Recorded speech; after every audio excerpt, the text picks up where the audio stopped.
Church Bell English Stories Part 219. Live as if were you to live forever. Another way we can say, even if you live or disappear, the name must be remain forever. This channel you will like, so mark your choice of like. Offer your comment, share it to others and subscribe. Now let us go for the video. First we will see what did Jesus say about who are the blessed. Jesus said, "Blessed are the poor in spirit, for theirs is the kingdom of heaven." Aringnar Anna said, "We could see God in the smiles of the poor."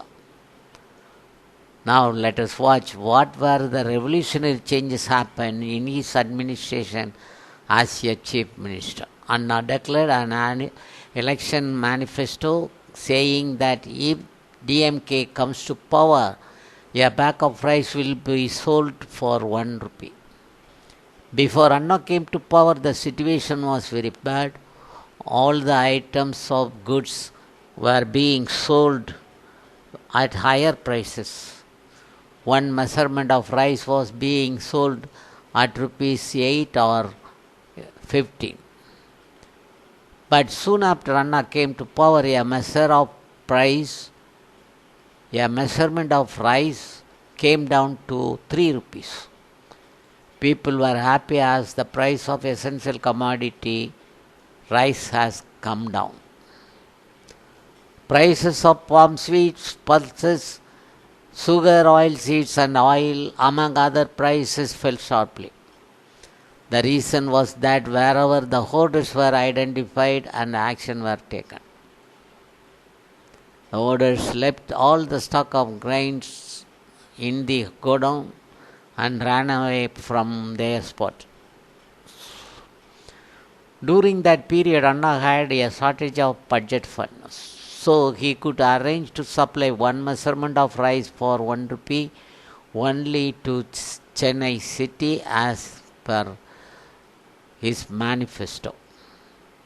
Those days, all passenger buses were mostly owned by private companies, so passenger fare was increasing day by day. Also, the bus staff would keep the entire seats of the bus only for those who were their friends and relatives. All the poor people suffered to get a seat for their travel because no seat would be available for them. During that period, Anna issued government order. It mentioned that all travel buses to be nationalized.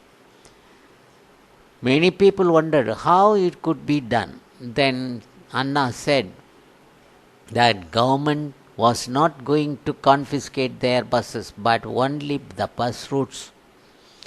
The bus owners, totally shocked to use many buses which they had. Anna promulgated an order to restrict their distances, very limited short distance, that they could run buses only for a few kilometers. Many companies surrendered their buses to the government. People's happiness were immeasurable that time. Further, in those days, most of the people were using only bicycles. It was customary to punish the cycle riders when they ride 2 people, doubles. If they were traveling on bicycle for urgent reasons, even if that was urgent reason, the punishment was given. The riders who run without lights during night were punished. Anna said that was not people's mistake. The government should have facilitated the town during night hours with full of lights. This would not happen if adequate facilities had been provided to them by government.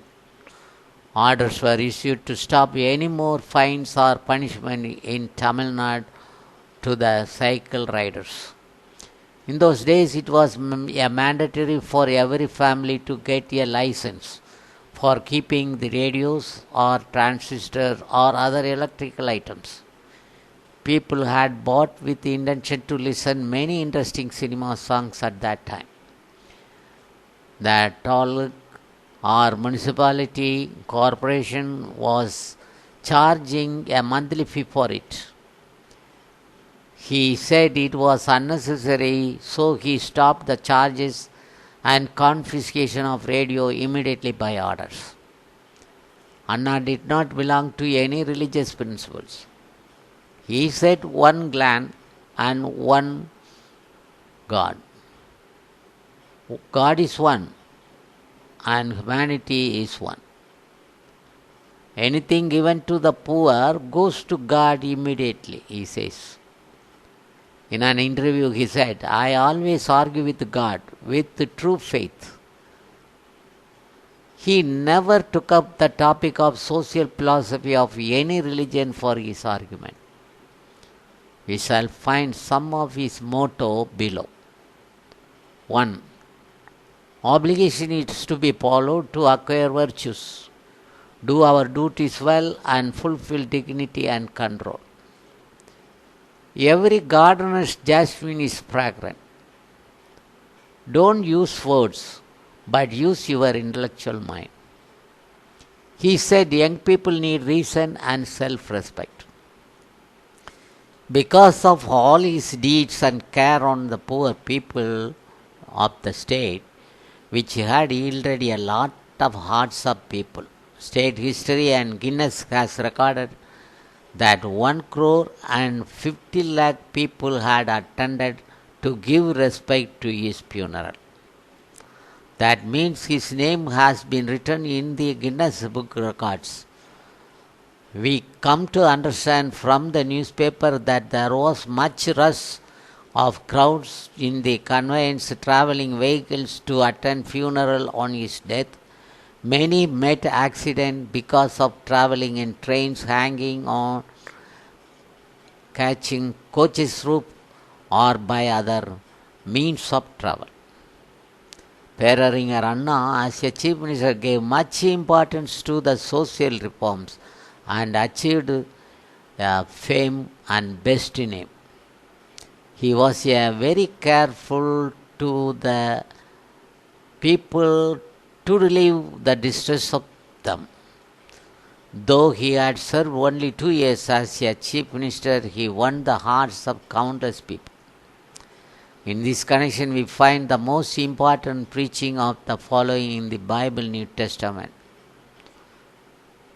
that happened before 2000 years ago, what Jesus preached in a mountain. Jesus began to teach the crowd sitting on a mountain, saying, that is Matthew chapter number 5, verse 3 to 10. Blessed are the poor in spirit, for theirs is the kingdom of heaven. Blessed are they who mourn, for they will be comforted. Blessed are the meek, for they will inherit the land. Blessed are they who hunger and thirst for righteousness, for they will be satisfied. Blessed are the merciful, for they will be shown mercy. Blessed are the clean of heart, for they will see God. Blessed are the peacemakers, for they will be called the children of God. Blessed are they who are persecuted for sake of righteousness, for theirs is the kingdom of heaven. You are the salt of the earth, but if the salt loses its taste, with what can it be seasoned? It is no longer good for anything but to be thrown out and trampled underfoot. You are the light of the world. A city set on a mountain cannot be hidden. Nor do they light a lamp and put it under a bushel basket,